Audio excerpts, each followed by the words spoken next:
solve a customer's problem and you probably have a sale. That sounds like a simple business model, but creating innovation isn't a simple process. Les Poroszlay, founder of Quantum Vision Technologies, or QVT, started in the robotics industry.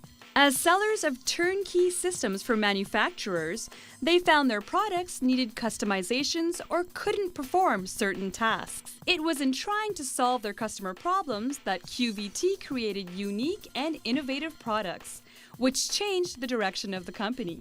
Quantum initially was selling complete machine vision systems. You are with that in a competitive market, and it was always my firm belief that if you really want to succeed in a marketplace, you have to create a technology base for the company that is different, that is unique, and that differentiates your company from the competition. And that way your company can also carve out a very distinct place within the market. So as we were implementing complete turnkey machine vision systems, we also discovered that in certain areas such as camera technologies, such as lighting technology, there's a void.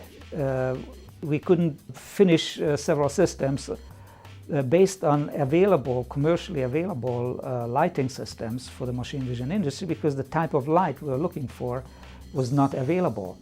So we developed it. And one development led into another, and suddenly we discovered that, well, let's just look into the future. Where do we see this company going now? Instead of competing against several other companies on turnkey machine vision systems, let's just concentrate on product development, establish a unique technology base for the company, and then put a lot of emphasis on a well-structured, organized sales and marketing effort. What QVT produces is automated camera systems for non-invasive quality control. Manufacturers rely heavily on quality control, and QVT provides a higher standard with greater reliability. A better quality costs more money, and the best quality costs usually the most amount of money. Companies have to invest into it.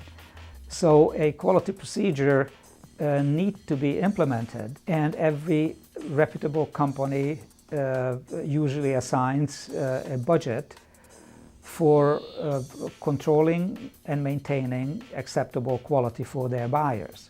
The engineers at QVT didn't just think up these ideas for their clients. Most of these solutions came from talking to their customers and discovering their needs.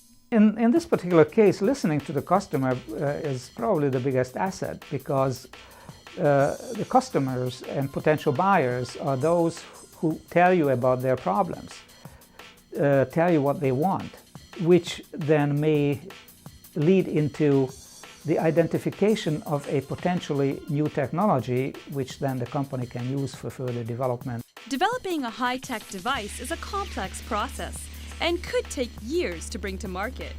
Poroszlay explains some of the steps involved. It's a very complex issue, really.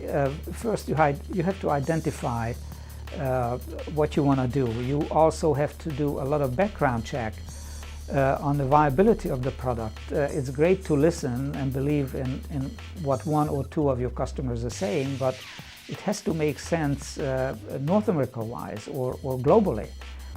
So we partner with individuals and companies who will help us to do the appropriate market research. We're also getting a fair amount of support from various government sources. As exciting as the idea of creating new products is, one also has to consider the possibilities of setbacks and failures.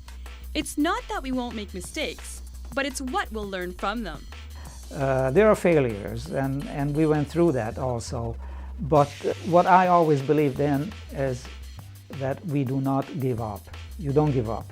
You have to listen, you have to have a dream, you have to move on it, and you have to push it forward relentlessly.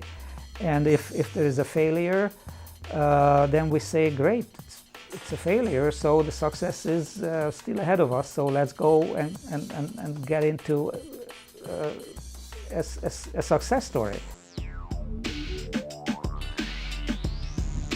Big Fish Video Production.